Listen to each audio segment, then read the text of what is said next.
अस्सलाम वालेकुम स्टूडेंट्स। आज की वीडियो लेक्चर में हम जीसी यूनिवर्सिटी का यानी कि यूनिवर्सिटी ऑफ फैसलाबाद का पेपर देखने लगे हैं। बीएस 8 सेमेस्टर का है और एमएससी 4 सेमेस्टर का पेपर है। बेसिकली ये एमएससी 4 सेमेस्टर का पेपर है, जीसी मेन कैंपस का रिंग एंड फील्ड का पेपर है। ठीक है, रिंग एंड फील्ड का पेपर जो हमारे पास जीसी यूनिवर्सिटी में मेन कैंपस में जो पेपर हुआ है उस पेपर का हम सोल्यूशन आज के वीडियो लेक्चर में करेंगे और सारे के सारे क्वेश्चंस को हम डिस्कस करेंगे। जो जितने भी क्वेश्चन यहाँ पर कुछ पेपर में है उन सब का सोल्यूशन हम डिस्कस करेंगे। जैसे कि बहुत से स्टूडेंट्स की डिमांड है कि पेपर के सोल्यूशन अपलोड किए जाएँ, पेपर के सोल्यूशन उनको चाहिए, तो इसलिए हम पेपर के सोल्यूशन अपलोड कर रहे हैं। ठीक है, क्योंकि बच्चों के एग्ज़ाम्स हैं। ठीक है, तो सब बच्चों को ज़रूरत है इन पेपर्स के सोल्यूशन की, क्योंकि यहाँ से पेपर काफ़ी हद तक रिपीट होता है, क्वेश्चंस रिपीट हो जाते हैं।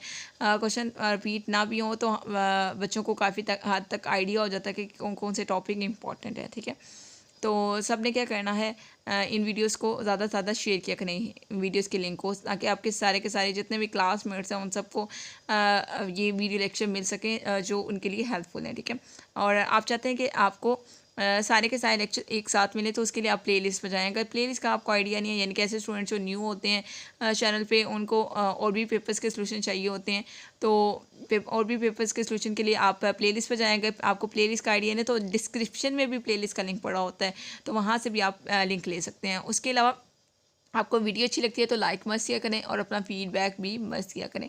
और इसके अलावा अगर आपने मेरा चैनल सब्सक्राइब नहीं किया तो आप चैनल सब्सक्राइब कर लें, ताकि आपको हर लेटेस्ट वीडियो का नोटिफिकेशन मिलता रहे, यानी कि कोई भी वीडियो लेक्चर मिस ना हो सके, क्योंकि ये आपके लिए सारे के सारे वीडियो लेक्चर्स बहुत ज़्यादा इंपॉर्टेंट है। तो हम स्टार्ट करते हैं आज का वीडियो लेक्चर। हमारे पास जो क्वेश्चन नंबर 1 है, क्वेश्चन नंबर 1 क्या है, show that every field is an integral domain. हमने शो करवाना है कि हर फील्ड क्या है, इंटेग्रल डोमेन है। क्वेश्चन नंबर 2 हमारे पास क्या है, if U is an ideal of a ring R. U आपके पास एक आइडियल है रिंग आर का विद यूनिटी एंड 1 बिलोंग करे यू में से, यानी कि आपके पास जो आइडियल है वो विद यूनिटी है, यानी कि उसमें से 1 जो एलिमेंट है वो बिलोंग करता है यू में से। हमने प्रूव करना है कि यू इक्वल हो जाए आर के। नेक्स्ट हमारे पास क्वेश्चन नंबर 3 है, if R is a ring. R आपके पास रिंग है और सी बिलोंग कर रहा है आर में से। लेट कहते हैं कि एक्स बिलोंग कर रहा है आर में से और ए एक्स इक्वल है 0 के। देन हमने प्रूव करना है कि prove that T is a right ideal and is it an ideal. ठीक है, ये बात हमने प्रूव करनी है। ये भी सारे के सारे ऑलमोस्ट वीडियो लेक्चर पढ़े हुए हैं डिटेल में। इन थ्योरम्स के वीडियो लेक्चर 6 सेमेस्टर की प्लेलिस्ट में पढ़े हुए हैं, यानी कि अलजेब्रा 2 की प्लेलिस्ट में पढ़े हुए हैं। ठीक है, आप वहाँ से ये लेक्चर्स ले सकते हैं। नेक्स्ट हमारे पास क्वेश्चन नंबर 4 है, show that a commutative ring with unity is a field if it has no proper ideal. आपके पास कोई भी कम्यूटेटिव रिंग है विद यूनिटी, ये फील्ड है अगर उसके पास कोई भी प्रॉपर आइडियल नहीं है। ठीक है, नेक्स्ट हमारे पास क्वेश्चन नंबर 5 है, if R over S is a ring of residue classes of S in R. Prove that आपने प्रूव करना है कि if R is commutative also R over S, यानी कि आर आप अगर आपके पास कम्यूटेटिव है तो आर ओवर एस भी आपके पास कम्यूटेटिव होना चाहिए। If R has unit element, अगर आर के पास यूनिट एलिमेंट है तो आर ओवर एस के पास भी यूनिट एलिमेंट होना चाहिए। ये बात हमने प्रूव करनी है। नेक्स्ट हमारे पास क्वेश्चन नंबर 6 है, show that every homomorphic image of a ring R isomorphic to some quotient ring. कोई भी आपके पास होमोमॉर्फिक इमेज है रिंग आर का, वो आइसोमॉर्फिक किसके होगा, कोशेंट रिंग के, कुछ सम कोशेंट रिंग के आइसोमॉर्फिक होगा। तो ये आपके पास 6 क्वेश्चंस हैं जिनको हमने रीड आउट किया है। रीड आउट क्यों किया है, क्योंकि पेपर काफ़ी ब्लर होता है, तो हम रीड आउट करके बच्चों को बता देते हैं ताकि बच्चे नोट कर सकें अच्छे से। तो हम इन सारे के सारे क्वेश्चंस का बारी बारी सोल्यूशन देखेंगे। तो सबसे पहले हम क्वेश्चन नंबर 1 की तरफ मूव करते हैं, देन क्वेश्चन नंबर 2, 3, 4, 5 और 6, इस तरह से हम सीक्वेंस से सब सारे के सारे क्वेश्चन का सोल्यूशन देखेंगे। तो सबसे पहले हम मूव करते हैं क्वेश्चन नंबर 1 के सोल्यूशन की तरफ।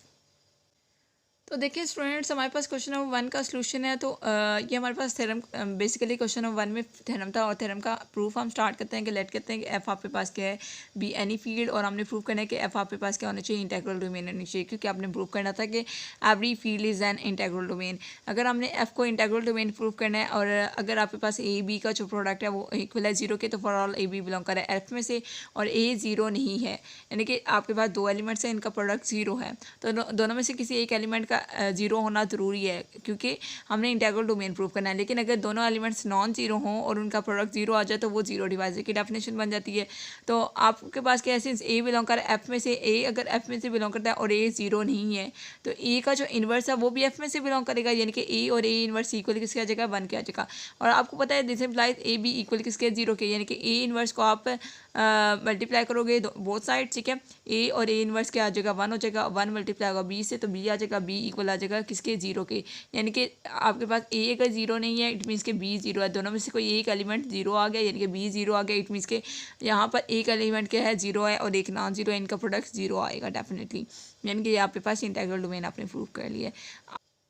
तो देखिए स्टूडेंट्स, नेक्स्ट हमारे पास क्वेश्चन नंबर 2 है। क्वेश्चन नंबर 2 का हमारे पास सोल्यूशन है कि क्वेश्चन नंबर 2 में हमने प्रूफ क्या करना था कि अगर यू आपके पास क्या है, आइडियल है, तो यू आपके पास अगर आइडियल है आर का, रिंग आर का, तो यू आपके पास क्या होगा, सबसेट होगा आर का, यानी कि U is a subset of R. आपने इसको इक्वेशन नंबर 1 का नाम दे दिया। अगर यू आपके पास आइडियल है और यू में से एक एलिमेंट 1 यानी कि यू में यूनिटी एलिमेंट है तो देन यू इक्वल हो जाएगा आर की। ये बात आपने प्रूव करनी है। यानी कि अब आपने लेट करना है कि एक्स आपके पास कोई भी एलिमेंट है आर का और यू आपके पास क्या है, आइडियल है आर का, तो देन 1 बिलोंग करेगा यू में से और एक्स बिलोंग करेगा आर में से। यहाँ पर आप आइडियल की डेफिनेशन लगाएंगे और इक्वेशन नंबर 2 बना देंगे। इक्वेशन नंबर 1 और 2 को कंबाइन करेंगे तो यू इक्वल आ जाएगा आर के। तो यही बात आपने प्रूव करनी थी और ये आपके पास क्वेश्चन नंबर 2 का कंप्लीट सोल्यूशन है। नेक्स्ट हम मूव करते हैं क्वेश्चन नंबर 3 के सोल्यूशन की तरफ। तो देखिए स्टूडेंट्स, नेक्स्ट हमारे पास क्वेश्चन नंबर 3 है। इफ़ आर आपके पास क्या है, रिंग है और ए बिलोंग कर आर में से, और लेट कहते हैं कि यहाँ पर ए एलिमेंट है, ठीक है। मैंने सी पढ़ दिया था, यहाँ पर आप करेक्ट कर लीजिएगा। और लेट कहते हैं कि एक्स टी इक्वल किसके, एक्स बिलोंग कर रहा है आर में से, और ए एक्स इक्वल किसके, 0 के हैं। कि टी में किस टाइप के एलिमेंट्स हैं, ए एक्स टाइप के एलिमेंट्स हैं जो कि इक्वल किसके हैं, 0 के हैं। देन आपने प्रूव करना है टी आपके पास क्या है, राइट आइडियल है। Is it an ideal age 0 belong करेगा आर में से, तो 0 डॉट ए इक्वल किसके होगा, 0 के होगा। यहाँ से हमने इसका सोल्यूशन स्टार्ट किया इसका, ठीक है, इस क्वेश्चन का। So T does not equal to 5 यानी कि टी आपके पास क्या है, नॉन एम्प्टी है। और लेट करते हैं कि x1 और x2 दो एलिमेंट आपने ले लिए टी में से, और टी में ये जो एलिमेंट्स हैं ये किस तरह से डिफाइन होंगे कि ax1 इक्वल होगा 0 के और ax2 भी इक्वल होगा 0 के, क्योंकि टी में इस टाइप के एलिमेंट्स पड़े हुए थे।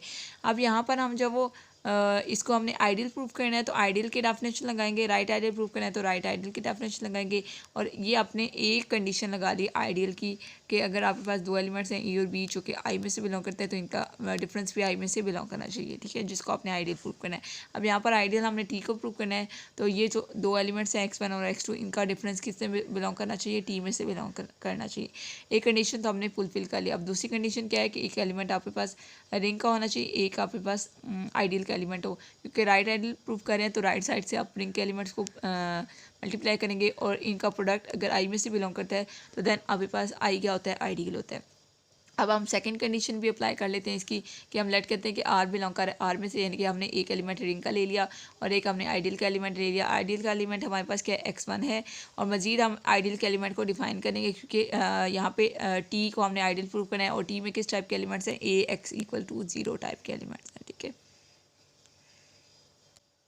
तो नेक्स्ट देखिए हम राइट आइडियल के डेफिनेशन लगाएंगे। हमने रिंग का एलिमेंट ले लिया और आइडियल का एलिमेंट ले लिया, और आइडियल में जो एलिमेंट x1 है ये किस तरह से डिफाइन है, क्योंकि आइडियल है बेसिकली हमने टी को प्रूव करना है तो इसमें element A x1 equals to 0 इस टाइप के एलिमेंट डिफाइन है। हम इस एलिमेंट को डिफाइन करेंगे और x1 और r का जो प्रोडक्ट है वो टी में से बिलोंग कर जाएगा। यहाँ पे r नहीं है, टी है, आपने यहाँ पे टी लिखना है, ओके।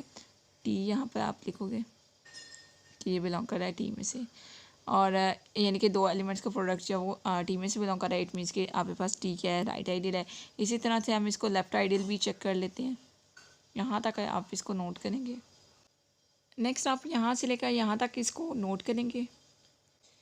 तो देखिए नेक्स्ट हमने टी का प्रूव कर लिया कि ये आपके पास क्या है, लेफ्ट आइडियल है, और इसी तरह से ये जो टी है ये आपके पास लेफ्ट आइडियल पे है और राइट आइडियल पे, इट मीन्स कि ये आपके पास आइडियल है, क्योंकि आइडियल वही होता है जो लेफ्ट आइडियल भी हो और राइट आइडियल भी हो, और यही बात आपने प्रूव करनी थी और आपने प्रूव कर ली।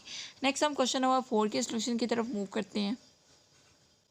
तो देखिए स्टूडेंट्स, नेक्स्ट हमारे पास क्वेश्चन नंबर 4 है। क्वेश्चन नंबर 4 का सोल्यूशन है। लेट करते हैं कि आर आपके पास क्या है, कम्यूटेटिव रिंग है with unity having no proper ideal. The only ideals of R are 0 and R itself. In order to show that R is a field we should show that each non zero element of R multiplicative inverse. हर जो आपके पास non zero element है R का उसका multiplicative inverse होना चाहिए, और इसके लिए हम लेट कहते हैं कि ए आपके पास क्या है, be any non zero element है रिंग आर का, यानी कि हमने एक एलिमेंट ले लिया रिंग आर का। यहाँ तक आप इसको नोट करेंगे और नेक्स्ट आप यहाँ से लेकर यहाँ तक आप इसको नोट करेंगे। Since R has no proper ideal, therefore the only possible is RA equal to RK. Thus every element of R is multiple of A by some element of R, in particular one belong करे R में से, so it can be released as a multiple of A. यहाँ तक आप इसको note करेंगे। Thus there exist A belong करे R में से such that B A sorry there exist B belong करे आर में से such that B A equal किसके है 1 के है। Therefore B inverse equal किसके है बी के है। Hence each non zero element of R possess multiplicative inverse. R आपके पास क्या है फील्ड है। ये आपके पास क्वेश्चन नंबर 4 का सोल्यूशन होता है कंप्लीट। नेक्स्ट हम मूव करते हैं क्वेश्चन नंबर 5 के सोल्यूशन की तरफ। देखिए स्टूडेंट्स, नेक्स्ट हमारे पास क्वेश्चन नंबर 5 का सोल्यूशन है। तो सपोज करते हैं कि आर आपके पास क्या है कम्यूटेटिव रिंग है, और लेट करते हैं कि S a plus S b be any two element of R over S, then a b belong करे आर में से एंड ए बी इक्वल किसके है बी ए के, क्योंकि आर आपके पास क्या है कम्यूटेटिव रिंग है। वी हैव एस प्लस ए और एस प्लस बी इक्वल किसके एस प्लस ए बी के, और आप इसको इंटरचेंज करके लिख सकते हैं क्योंकि ए बी और बी ए आपके पास क्या है कम्यूट कर रहा है, यानी कि ए बी इक्वल है बी ए के, तो आप इसके अकॉर्डिंग लिख सकते हैं। और इट मीन्स कि आर ओवर एस भी आपके पास क्या है कम्यूटेटिव रिंग है, क्योंकि आर आपके पास कम्यूटेटिव रिंग है तो आपने प्रूव करना था कि आर ओवर एस भी आपके पास क्या है कम्यूटेटिव रिंग है, और यही बात आपने प्रूव कर ली। तो ये आपके पास क्वेश्चन नंबर 5 का पार्ट नंबर 1 का सोल्यूशन है। क्वेश्चन नंबर 5 में बेसिकली 2 पार्ट थे। अब हम पार्ट नंबर 2 के सोल्यूशन की तरफ मूव करते हैं। क्वेश्चन नंबर 5 का ही पार्ट है बट पार्ट नंबर 2 है। तो देखिए स्टूडेंट्स, नेक्स्ट हमारे पास क्वेश्चन नंबर 5 का जो पार्ट नंबर 2 है, जिसमें हमने प्रूव करना है कि आर आपके पास क्या है रिंग है विद यूनिटी, यूनिट एलिमेंट क्या है 1 है, और हमने प्रूव करना है कि आर ओवर एस भी आपके पास क्या है रिंग विद यूनिटी होनी चाहिए, यानी कि इसमें यूनिट एलिमेंट होना चाहिए। तो इस चीज़ को हमने प्रूव करना है कि एस प्लस 1 और एस प्लस ए इक्वल किसके एस प्लस ए की है, और एस प्लस 1 इंटू ए। ठीक है, आप इसको इंटरचेंज करके लिख सकते हैं, और यहाँ पर आपके पास एस प्लस ए आ गया, और आप इसको फर्दर एस प्लस ए और एस प्लस 1 में लिख सकते हैं। और यहाँ पर जो एस प्लस 1 एलिमेंट है ये आपके पास क्या है यूनिटी है किसकी आर ओवर एस की। ठीक है, आप इसको लिख लीजिएगा, S plus 1 is the unity of R over S, और आर ओवर एस आपके पास एक रिंग है। ठीक है, और आपने यूनिट एलिमेंट बताना था आर ओवर एस का, जो कि आप बता चुके हैं। तो ये आपके पास क्वेश्चन नंबर 5 का सोल्यूशन होता है कंप्लीट। नेक्स्ट हम क्वेश्चन नंबर 6 के सोल्यूशन की तरफ मूव करते हैं। तो देखिए स्टूडेंट्स, नेक्स्ट हमारे पास क्वेश्चन नंबर 6 का सोल्यूशन है। क्वेश्चन नंबर 6 का सोल्यूशन है हमारे पास, डिफाइन करते हैं सबसे पहले mapping phi such that R over kernel phi जो मैप हो रहा है किस पे इमेज ऑफ एफ पे बाय, अब आपने इस पर मैपिंग डिफाइन की है कि phi of R plus kernel f equal किसके एफ ऑफ आर की है, और हमने इसको प्रूव करना है कि ये आइसोमॉर्फिक है। जैसे कि आपको पता है कि ये क्वेश्चन नंबर 6 जो है ये लास्ट क्वेश्चन है इस पेपर का, जो हम पेपर डिस्कस करें यहाँ पे GC main campus BS 8 semester का और एमएससी 4 सेमेस्टर का। बेसिकली ये एमएससी 4 सेमेस्टर का पेपर है, लेकिन कोर्स सेम होने की वजह से, कोर्स हमारे पास रिंग्स एंड फील्ड का है, कोर्स सेम होने की वजह से ये 8 सेमेस्टर के स्टूडेंट जी ये पेपर का सोल्यूशन कर सकते हैं, और 8 सेमेस्टर के भी और एमएससी 4 सेमेस्टर के भी। ठीक है, और जिन स्टूडेंट्स को इन पेपर्स की पीडीएफ चाहिए वो यूट्यूब कमेंट बॉक्स पे आके पीडीएफ भी ले सकते हैं, कोई इश्यू नहीं है। ठीक है, तो हमने इसको आइसोमॉर्फिक प्रूफ करना है। तो आइसोमॉर्फिक प्रूफ करने के लिए हम सबसे पहले प्रूफ करेंगे कि फाई आपके पास क्या है वेल डिफाइन है, उसके बाद हम फाई को 1 प्रूफ करेंगे और फाई को ऑन 2 प्रूफ करेंगे। तो हमारे पास आइसोमॉर्फिक की ये 3 ही कंडीशन होती हैं, हम इन तीनों कंडीशन को प्रूफ कर लेंगे, और लास्ट में हम होमोमॉर्फिज्म भी चेक करते हैं। और लेट करते हैं कि हमने एलिमेंट ले लिया कि R1 प्लस कर्नल एफ और R2 प्लस कर्नल एफ ये बिलोंग करें आर ओवर कर्नल एफ के 2 एलिमेंट हमने ले लिए, और हमने इसको वेल डिफाइन और 1 प्रूफ करना है, और यहाँ तक आप इसको नोट करेंगे। तो देखिए स्टूडेंट्स, हमने फाई को प्रूव कर लिया कि फाई आपके पास क्या है 1 है, क्योंकि हमने फाई को बोल दिया था कि फाई आपके पास क्या है वेल डिफाइन है। वैसे आप अलग से भी वेल डिफाइन प्रूव कर सकते हैं अगर आपका इस क्वेश्चन के सोल्यूशन को लेंथी बनाना चाहते हैं। हाँ, लेकिन आपको पता है कि जीसी यूनिवर्सिटी में बहुत कम मार्क्स के क्वेश्चन होते हैं, यानी कि 6, 7, 8 इस टाइप के थोड़े मार्क्स होते हैं। 5 मार्क्स का क्वेश्चन होता है, इस टाइप के मार्क्स होते हैं। तो इसलिए आप पेपर को लेंथी बनाना चाहें तो बना सकते हैं, ना भी बनाए तो इनफ है। आप जस्ट फाई को बोलें कि ये वेल डिफाइन है, आप इसको 1 प्रूव करें, उसके बाद फाई को आपने रिंग होमोमॉर्फिज्म प्रूव करना है। तो फाई को रिंग होमोमॉर्फिज्म प्रूव करने के आपको पता है रिंग होमोमॉर्फिज्म की 2 प्रॉपर्टीज़ होती हैं, एक एडिशन वाली और दूसरी मल्टीप्लिकेशन वाली, क्योंकि रिंग में 2 बाइनरी ऑपरेशन लगते हैं, एडिशन और मल्टीप्लिकेशन। तो आप इस 2 ऑपरेशन के तहत एडिशन वाला और मल्टीप्लिकेशन वाला ऑपरेशन लगाएंगे, और आपने प्रूव कर लिया कि फाई आपके पास क्या रिंग होमोमॉर्फिज्म है, यानी कि यहाँ तक आपने प्रूव कर लिया। अब हम लास्ट प्रॉपर्टी को देख लेते हैं कि ऑन टू। फाई आपके पास ऑन टू भी होना चाहिए, क्योंकि आइसोमॉर्फिक प्रूफ करने के लिए आपने क्या प्रूफ किया 1 होमोमॉर्फिज्म होना चाहिए और ऑन टू भी होना चाहिए। सबसे पहले आप वेल डिफाइन भी चेक करते हैं, ठीक है। वेल डिफाइन हम खुद से चेक कर लें या आप बोल दें कि फ़ाया आपके पास क्या है, वेल डिफाइन है, इनफ है, ठीक है। इस तरह से भी आप कर सकते हैं। नेक्स्ट हम अब लास्ट जो हमारे पास प्रॉपर्टी है आइसोमॉर्फिज्म प्रूव करने के लिए, वो क्या है, ऑन टू है, तो हम उसको भी चेक कर लेते हैं। नेक्स्ट हमारे पास देखिए हमने प्रूव करना है कि फ़ाया आपके पास क्या ऑन टू है। ऑन टू प्रूव करने के लिए आप फॉर आपके पास एफ ऑफ आर बिलोंग कर रहा है इमेज ऑफ एफ में से, और R plus kernel of f belong करेगा आर ओवर कर्नल एफ में से। आपने ये एलिमेंट्स ले लिए और इनको डिफाइन किया, तो फ़ाया आपके पास क्या है, ऑन टू हो गया है। और फ़ाया आपके पास रिंग होमोमॉर्फिज्म भी है, इट मीन्स कि फ़ाया आपके पास रिंग होमोमॉर्फिज्म भी हो गया, फ़ाया आपके पास 1 1 भी हो गया, और फ़ाया आपके पास ऑन टू भी हो गया, और फ़ाया आपके पास वेल डिफाइन भी है। तो इट मीन्स कि फ़ाया आपके पास क्या है, रिंग आइसोमॉर्फिज्म है, ठीक है। फ़ाया यानी कि आइसोमॉर्फिक हो गया, जो कि आपने प्रूव करना तो और आप प्रूव कर चुके हैं। ये आपके पास क्वेश्चन नंबर 6 का सोल्यूशन होता है कंप्लीट। कोई भी चीज़ अगर समझ नहीं आती तो आप मुझसे पूछ सकते हैं। उसके अलावा आपको इन पेपर्स के सोल्यूशन PDF की फॉर्म में चाहिए, तो उसके लिए भी आप यूट्यूब कमेंट बॉक्स पे आके मुझसे कांटेक्ट कर सकते हैं, मुझे बता सकते हैं, ठीक है। और उसके अलावा अगर आपको वीडियो अच्छी लगती है तो लाइक किया करें और सबको शेयर भी करें, और अगर आपने चैनल सब्सक्राइब भी नहीं किया तो चैनल को सब्सक्राइब भी कर लें। और अगर आपको सारे के सारे पेपर्स के सोल्यूशन एक साथ चाहिए, उसके लिए आप प्लेलिस्ट पर जाएँ। अगर आपको प्लेलिस्ट का आइडिया नहीं तो डिस्क्रिप्शन में प्लेलिस्ट का लिंक पड़ा होता है, वहाँ से आप लिंक ले सकते हैं। ओके स्टूडेंट्स, अल्लाह हाफिज़।